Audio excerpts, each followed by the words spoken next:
Olá, nós tivemos uma brusca interrupção da aula passada. Eu acabei apertando o botão de desligar a gravação e vamos continuar então a segunda unidade funcional relativa às áreas secundárias que a gente estava falando, né? Vamos refazer o esquema do cérebro para a gente colocar corretamente a localização das áreas secundárias,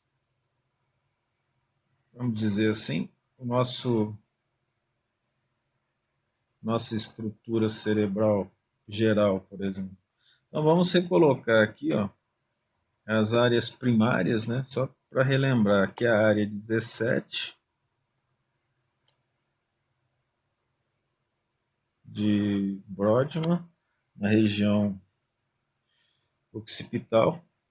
Aqui nessa região do giro pós-central, né? Pega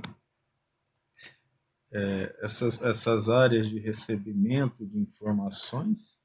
E aqui embaixo, as áreas 41 e 42, associadas ao lobo temporal, bem aqui debaixo da chamada fissura lateral. Então, essa região aqui é a região 1, 2 e 3 de Brodmann, que é a região parietal, que recebe as informações. Aqui é a chamada área 17 de Brodmann, e aqui na parte temporal são as áreas 41 e 42 de Brodmann. Essas são as áreas primárias. Aqui as áreas primárias, como nós falamos, elas apresentam uma organização somatotópica. O que significa organização somatotópica? Significa que elas têm estruturas que representam o corpo todo nelas, né? Basta lembrar aqui, ó, na área parietal do homúnculo de Penfield, né? Então, as áreas primárias de Brodmann são 1, 2 e 3, repetindo. A parte parietal, né, e a parte occipital é 17, e a parte temporal 41 e 42. Então, essas áreas primárias são muito específicas, apresentam essa organização somatotópica, como nós já dissemos, e são informações específicas, porque elas são muito modais, né? Ou seja, estritamente modais. Significa que ela só recebe um tipo de informação, ela não recebe outra. Não tem como você fazer com que um neurônio modal visual receba uma informação auditiva, por exemplo, né? Vamos agora trabalhar com a secundária em azul. Então, a área primária está perto de uma área secundária, que faz todo sentido, né? Não faz sentido que recebe a informação, o córtex, e depois ele vai ter um analisador dessas áreas, por exemplo, numa região distante do córtex, né? Não faz sentido. Essas áreas, as áreas secundárias, a parte parietal primeiro, ela pega parte da 1, né? Lembra que ela é sobreposta, 3 também, uma parte da 3, e pega a 5 toda e parte da 40. Já essa região que a gente falou aqui, ó, 1, 3, 5 parte da 40, está aqui situado do lado da região do giro pós-central, pegando uma pequena partezinha aqui, ó, essa última aqui é a 5, né? Então nós temos aqui a 1 de Brodmann, 3 de Brodmann, 5 de Brodmann e 40. 40 está mais embaixo. Essa região aqui de baixo é 40. A área visual secundária, aquela que processa as informações visuais, são associadas à parte processamento visual, e são as áreas 18 e 19 de Brodmann. que é essa parte ligada ao lobo occipital. Já a parte temporal ligada a isso são umas áreas aqui um pouco mais embaixo, essa aqui, que são as áreas 21 e 22 de Brodmann, que são os analisadores auditivos, vamos falar assim, né? Então, essa área secundária, ela apresenta a característica de ser analisadora, né? Ela é superposta à área primária, isso é importante. Ela é modal, ela é um analisador modal, isso significa que a área visual secundária analisa informações visuais, a área secundária auditiva analisa informações auditivas, não analisa informações visuais, né? Então, ela é superposta, próxima, superposta, por exemplo, a área 3, ela é tanto primária quanto secundária, né? É modal, mas não é tão modal quanto a primária, que é extremamente específica, e ela tem uma função sintética. O que é uma função sintética? Sintetizar é muito difícil, mas ela junta várias informações para poder gerar um padrão de síntese de informação. Essa informação sintética, ela é gnóstica, que é o início do processo complexo do pensamento, porque ela está associada à análise da informação, não somente receber informação.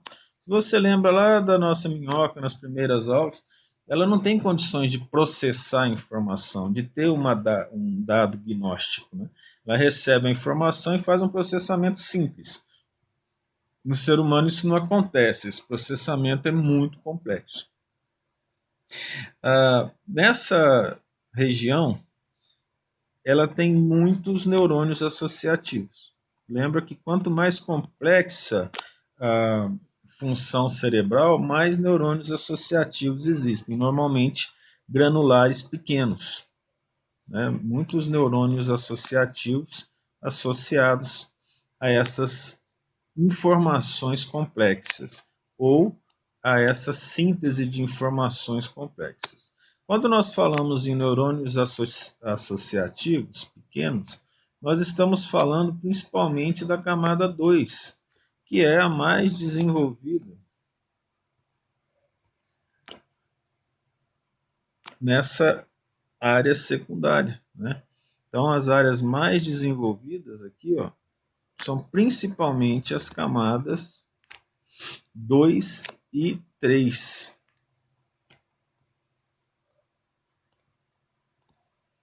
Da estrutura histológica.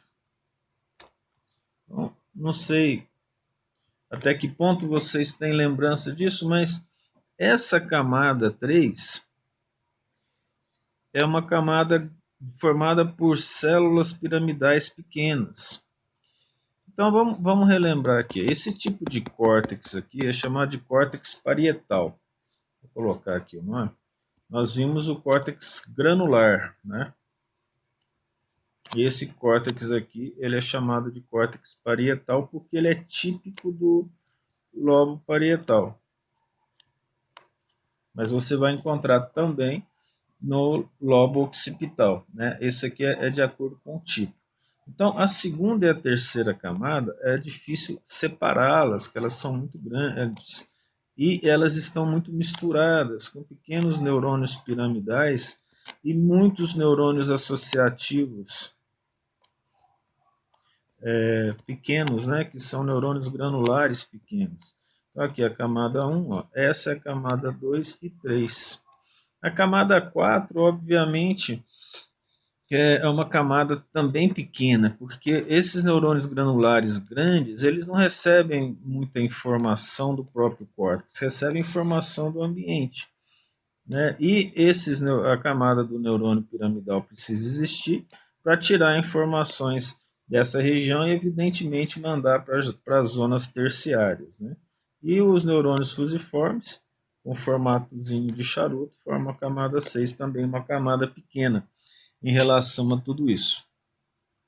Então, as áreas primárias, apresentando organização somatotópica, geram informações para a área secundária, né, que é superposta, que nós colocamos aqui, e elas também são responsáveis por uma organização funcional dos dados.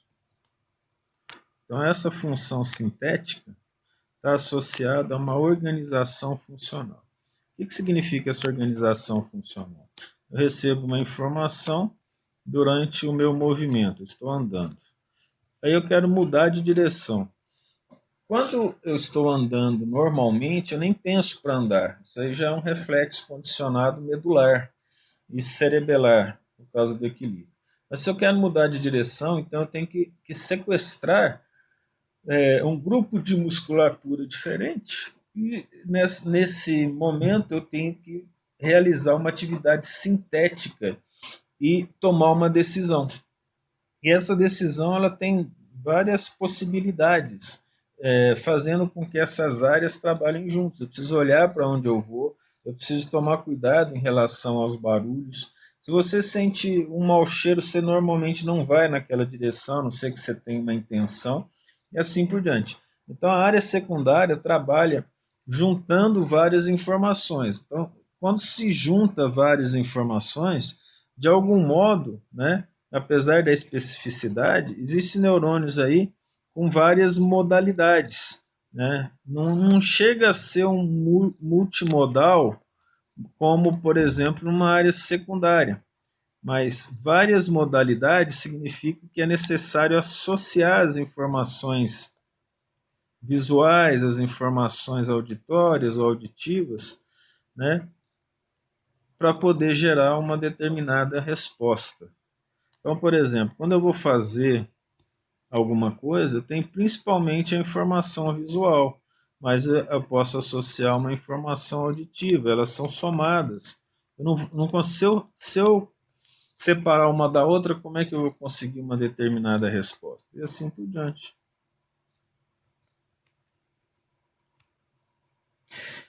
Obviamente que a partir do momento que você tem uma informação primária sendo sintetizada na secundária, obviamente que essa informação vai gerar respaldo para processos complexos de pensamento. Então, a informação ela precisa ser condensada numa região terciária, que é essa região máxima de complexidade, onde tem células granulares em grande quantidade. Essa região terciária, ela é responsável por fazer uma condensação das informações. Ela condensa ainda mais as informações das regiões secundárias. Então, ela condensa informações.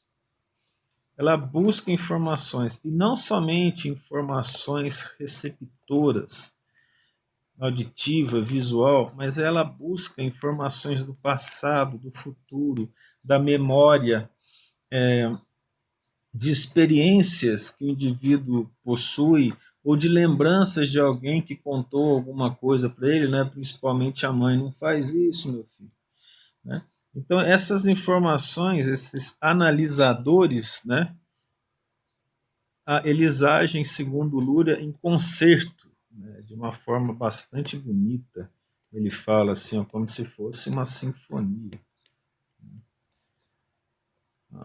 São analisadores que agem em equilíbrio. Mas vamos respeitar a ideia do Luria, né? Então agem em concerto, em harmonia.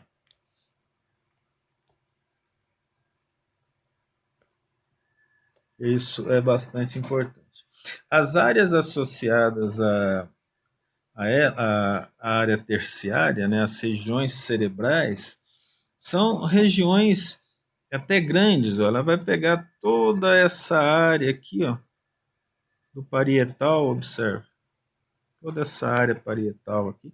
E vai pegar também uma área, parte da área temporal. Então, parte da área temporal, ela também ela é terciária, né? Está ligado a ela, que é uma área chamada de área 37. E essas regiões aqui, ó, seria bom colocar em que área que está cada um, mas isso não vai ser possível aqui nesse esquema. Então é só procurar na internet, colocar lá áreas de Brodmann, e aí você vai conseguir achar essas áreas. 7, 37 que está lá embaixo, por exemplo, 39, 40. Essas são as áreas terciárias ligadas às regiões terciárias. E aqui também, ó, tem a área 21 e parte da 37 que faz parte disso.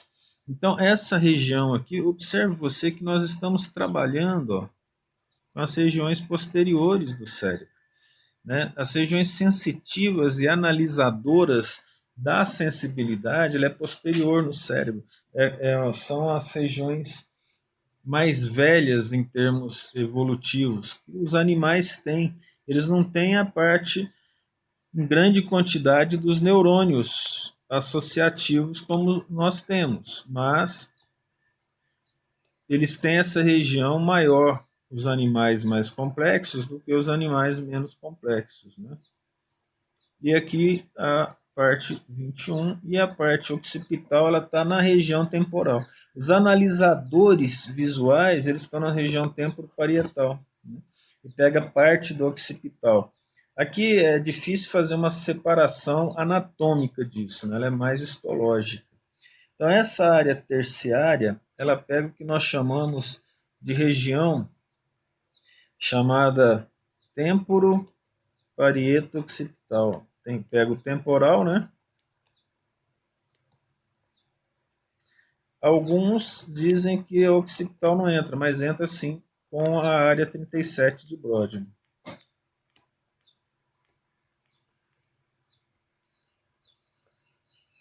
Essa é a região terciária. Em essência, essa é a região terciária que faz as análises complexas e coordena e condensa todas as informações. A principal função dela é integrar o sistema visual. Isso é fundamental, porque o sistema visual, ele é, para o ser humano, essencial. O que nós entendemos de mundo é principalmente visual, fundamentalmente. Então, fazer a integração dos dados visuais significa fazer uma integração geral quase completa do processo de condensação e análise de informações, né? E ele faz uma coisa muito importante aqui, ó, que é pegar a parte de síntese das informações da região secundária. Lembra que a região secundária ela é sintética, está até escrito, né? Aqui, ó, ela tem uma função sintética muito grande. Então ele pega essa parte sintética da região secundária e transforma isso em processos simbólicos, ou seja, processos abstratos que têm um significado na nossa mente, por isso processos simbólicos. E esses processos simbólicos e abstratos, eles estão ligados ao processo de organização da ideia, o que o Luria vai chamar de fala, né? O significado de palavras, processos simbólicos, lógicos, pensamento lógico, estrutura lógica associado a isso, né? Ou seja, ele está ligado, ou desculpa, ela, né, ao próprio pensamento, à própria organização do pensamento. Então você começa a pensar lá na área secundária, vamos dizer assim, porque para receber a informação a gente quase não pensa, né? Até gerar o pensamento abstrato, mas um processo importante de memória das experiências. Então eu consigo fazer uma análise da memória do que eu já tenho para poder tomar decisões. Então, isso é fundamental, né? Então, a síntese que vai gerar processos simbólicos, lógicos, associado ao pensamento, à memória de experiência, gerando esquemas internos muito importantes no processo de funcionamento do cérebro. Essa é a relação entre as regiões primária, secundária e terciária do cérebro. Cada uma apresenta uma estrutura histológica lógica. Então, por exemplo, se nós formos pegar aqui, ó, essa área da área terciária, o córtex que tem aqui é principalmente o córtex polar. Então, esse córtex polar, ele apresenta como base estruturas com grande quantidade de células granulares. Você quase não consegue achar outro tipo de células, e células piramidais pequenas. Esse córtex é chamado córtex polar. Você quase não separa as camadas umas das outras. Você tem um neurônio piramidal assim, todos eles pequenos, mesmo nas camadas onde seriam camadas específicas de neurônios piramidais, você tem grande quantidade de células granulares pequenas. Então, esse córtex aqui, ó, esse outro córtex aqui, é chamado córtex polar, que é característico dos córtices das zonas terciárias, com grande quantidade de células granulares pequenas. É muito difícil fazer uma separação das camadas dessas áreas. Agora, a gente vai falar um pouco sobre as chamadas leis que regem a segunda unidade funcional. O Luria chamou de lei, né? Lei, o significado de lei em ciência significa algo que vale em todo o universo. E, se considerar que só tem vida na Terra, talvez funcione, né? Mas uma lei associada ao sistema neural é algo meio complicado, porque como é muito complexo, chamar de lei é difícil. Mas ele chama, a gente respeita, e o importante agora não são as palavras, né? Mas sim a ideia de funcionamento do cérebro, que é o mais interessante. Nessa segunda unidade funcional, por exemplo, é possível compreender, então, que receber a informação é algo simples. E o processamento da informação ele é simples nos animais mais simples, mais complexo nos animais mais complexos. Os mais complexos são os primatas, e entre os primatas, o homem. Nesse caso, considerar, por exemplo, o raciocínio em função do ser humano significa considerar uma grande quantidade de células granulares nas regiões corticais sem modalidade. Elas não são modais. Eu esqueci de colocar lá, né? Elas são multimodais. As áreas terciárias todas são multimodais, né? Nós podemos escrever isso aqui para que não haja esquecimento, né? As áreas terciárias, caracterizadas por suas partes histológicas, né? Elas são multimodais.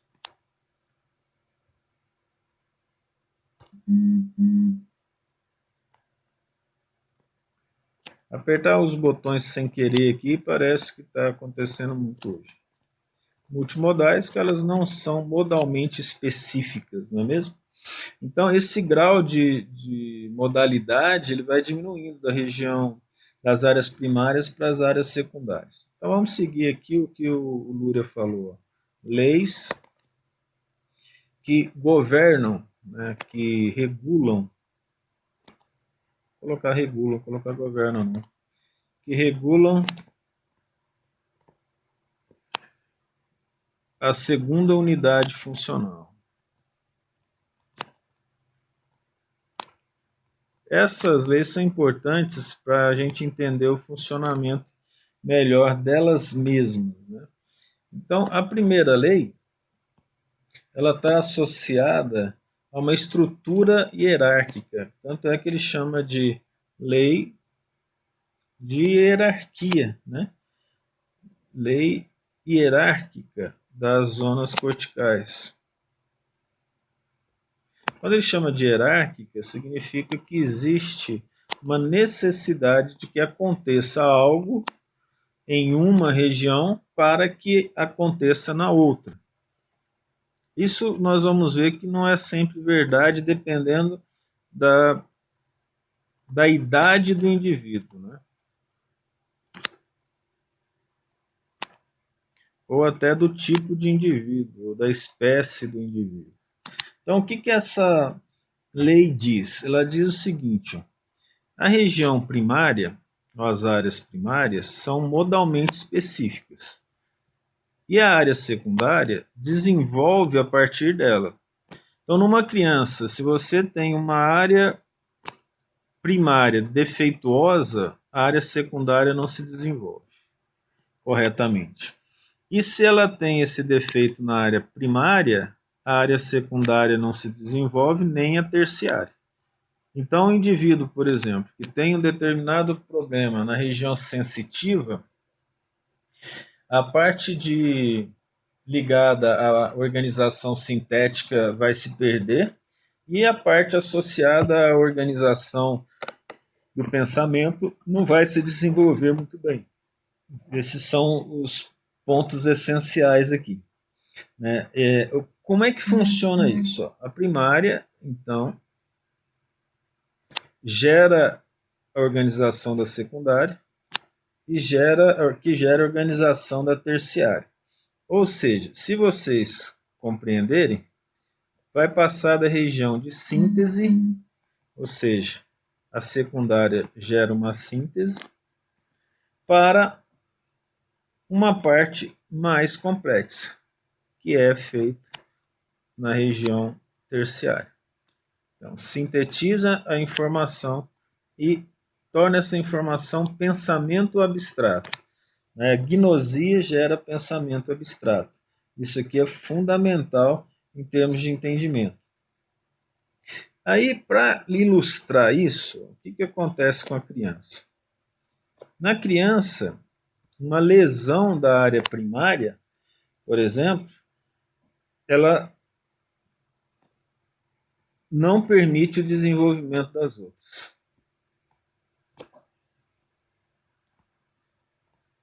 O desenvolvimento completo, pelo menos. Também depende do tamanho da lesão, depende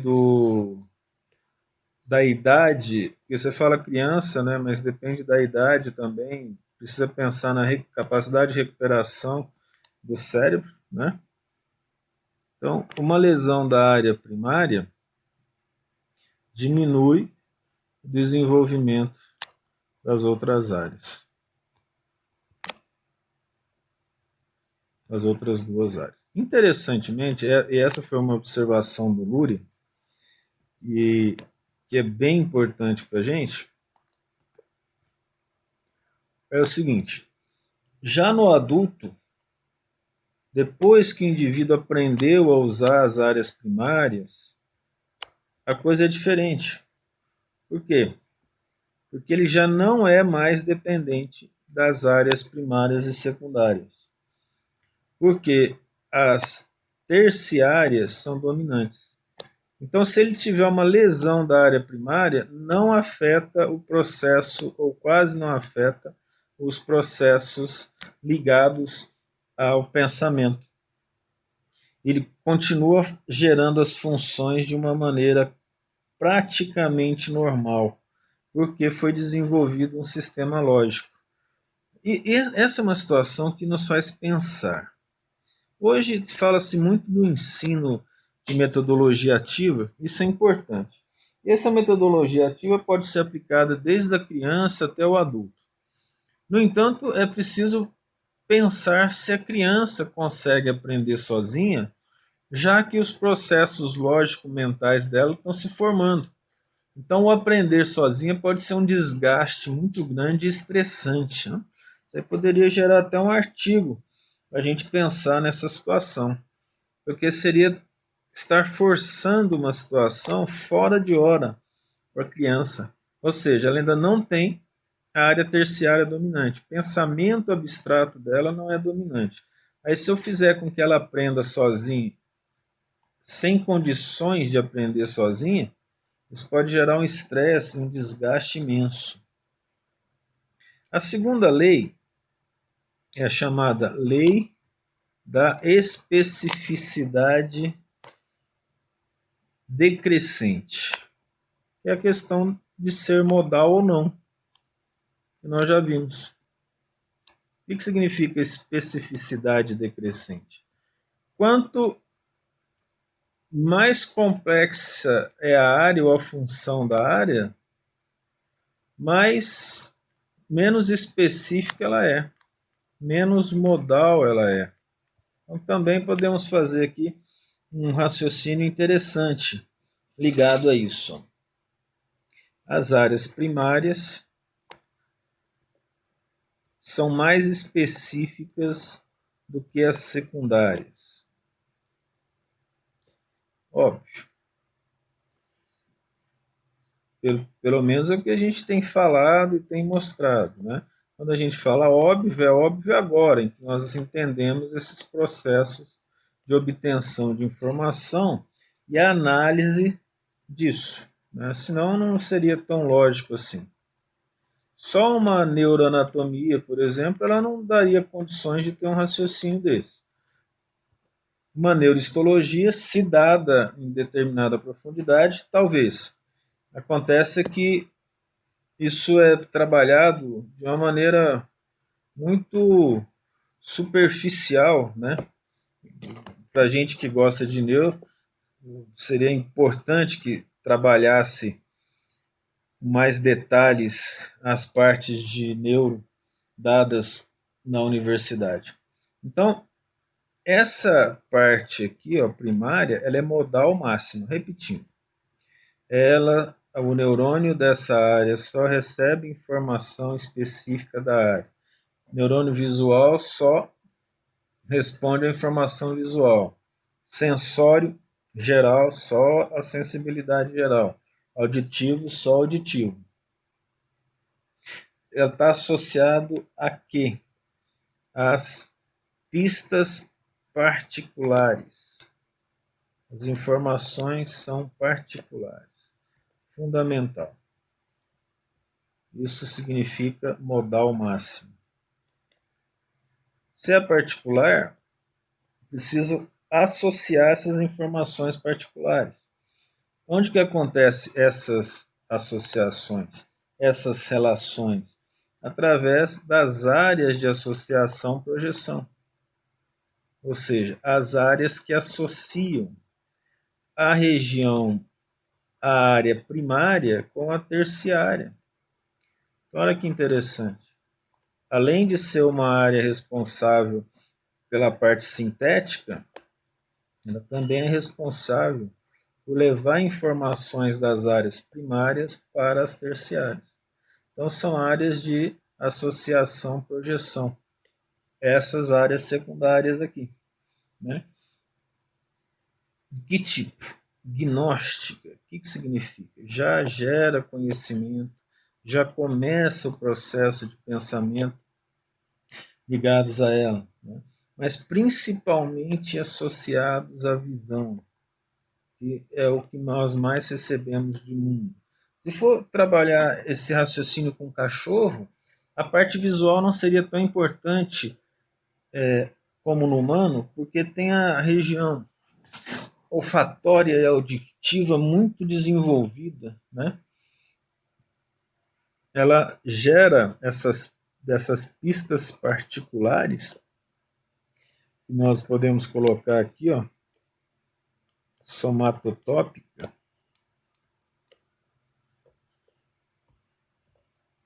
que está aqui, para uma organização funcional, veja. Ela é fundamental para a organização do nosso pensamento em esquemas. Esquemas fundamentais para a utilização das áreas terciárias, que são áreas supramodais, estão acima das modalidades da primária e da terciária, ou seja, os neurônios ali são capazes de interpretar ao mesmo tempo informações visuais, auditivas, olfatórias, gustatórias e assim por diante. Ele gera sínteses simultâneas. O que é a síntese simultânea? É isso que eu acabei de falar. É a integração simultânea de várias informações, que é fundamental para o processo de pensamento. Quanto mais esse processo reverberar, mais o pensamento é lógico e mais ele é fundamentado em esquemas lógicos, né? Essas sínteses simultâneas, elas são gerais, porque pega várias informações, e o mais interessante, associado a isso, abstrato, dá a capacidade de absorver informações do ambiente, abstrair informações do ambiente, que é fundamental para nós, tanto o ambiente interno quanto interno. Então, essas informações primárias vão para as secundárias, das secundárias para a terciária. Essa é a lei da especificidade decrescente. Então, tem muito modal, que está aqui, nem tão modal, supramodal. Então, isso é fundamental. Isso que está associado à chamada segunda lei que regula a segunda unidade funcional de acordo com o Uri. A terceira lei ela é mais simples, mas extremamente importante em termos evolutivos, que é a lei da lateralização ou da assimetria das funções corticais. Então, a terceira lei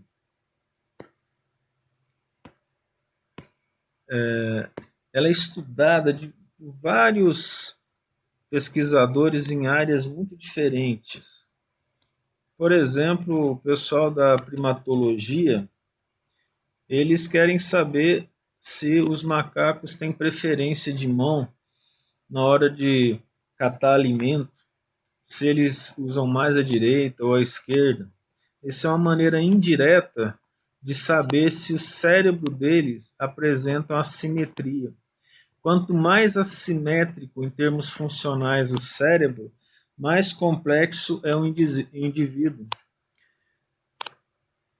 Isso foi uma conquista evolutiva, essa lateralização. O homem a tem em essência. É o cérebro mais lateralizado. Interessante que isso aconteceu com a fala, principalmente. A fala, por exemplo, ela está associada ao hemisfério esquerdo no homem. E raramente, ou quase nunca, ao hemisfério direito. Se foi encontrado alguém assim, ainda não fiquei sabendo. Ou não foi citado na literatura, né? Até porque pode até ter, mas é que o indivíduo não apareceu no médico, não teve lesão, aí não dá para saber, né? Sem lesão, o funcionamento ou a estrutura de assimetria do cérebro do indivíduo. Então, como é que nós vamos saber se ele usa a mão direita, mas o hemisfério dominante é a esquerda, por exemplo? Não dá para saber. Então, essa lateralização aqui, significa assimetria das funções corticais. Elas não são simétricas de alguma maneira. Isso principalmente para as áreas secundárias e terciárias. Por quê? As áreas primárias são as áreas de recepção. Então você não tem preferência, você recebe informação do lado esquerdo e do lado direito. Mas do lado direito você recebe a informação no cérebro do lado esquerdo e vice-versa. De uma maneira geral, isso acontece com todas as informações de recepção. Só que existem alguns processos, como na visão, por exemplo, você recebe metade da informação do lado contralateral e metade da informação do lado ipsilateral. Não é esse o objetivo agora, né? Então, a primária praticamente não tem assimetria. Quando fala praticamente é porque, em relação ao auditivo, nós temos uma pequena tendência a absorver mais informação auditiva do lado direito do que do lado esquerdo, né? Então, de um modo geral, é assim. Já a secundária e a terciária, nas zonas secundárias e terciárias, a lateralização ela é muito forte, ela é altamente lateralizada, ou seja, há uma grande assimetria. Esse Arias foi demais, né? Então nós temos uma grande assimetria. Essa assimetria pode ser exemplificada além da fala em termos de áreas terciárias e secundárias, né? Principalmente a terciária, mas em relação à utilização da mão. Então, o uso da mão direita ou da mão esquerda. Essa organização aqui, ó, primária, secundária, tudo, gerou uma ideia de hemisfério dominante e hemisfério não dominante. Então, vamos falar, na verdade, subalterno seria o nome mais correto, mas vamos colocar não dominante. Isso hoje não é muito aceito, assim como o Luria fala, mas em termos didáticos isso é importante e isso não deixa de ter uma certa verdade. Então, por exemplo, no uso da mão direita, lembra que usar a mão direita, você recebe a informação, e essa informação ela vai ser passada para a região do giro pré-central, para que a musculatura da mão haja. Só que antes isso aí é reorganizado nas áreas secundárias e terciárias principalmente. Um quarto das pessoas destras, por exemplo, 25%, o hemisfério esquerdo é o dominante. Não é 100%. Então não é um domínio completo, né? Isso que nós falamos de subalternidade. Um terço das pessoas destras, o hemisfério esquerdo e o hemisfério direito apresentam dominância relativa. E um décimo das pessoas destras, o hemisfério direito é dominante.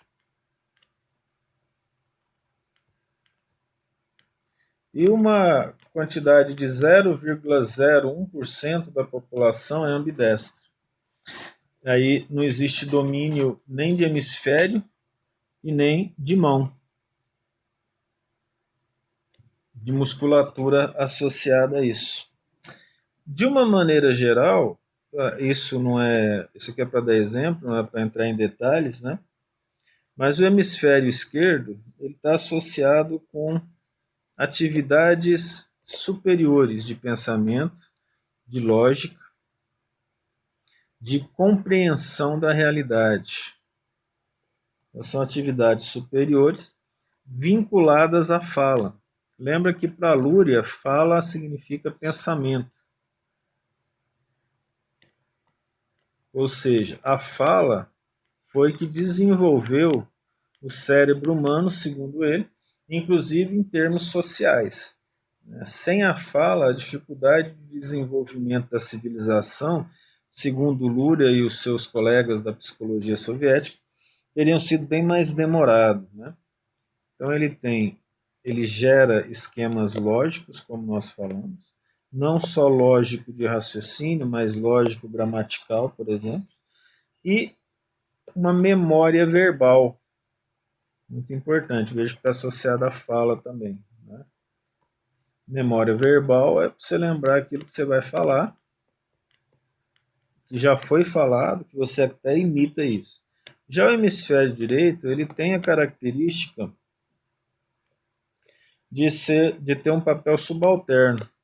Ou seja, ou ele trabalha com a informação secundária do hemisfério esquerdo, ou simplesmente ele não age nessas mesmas funções.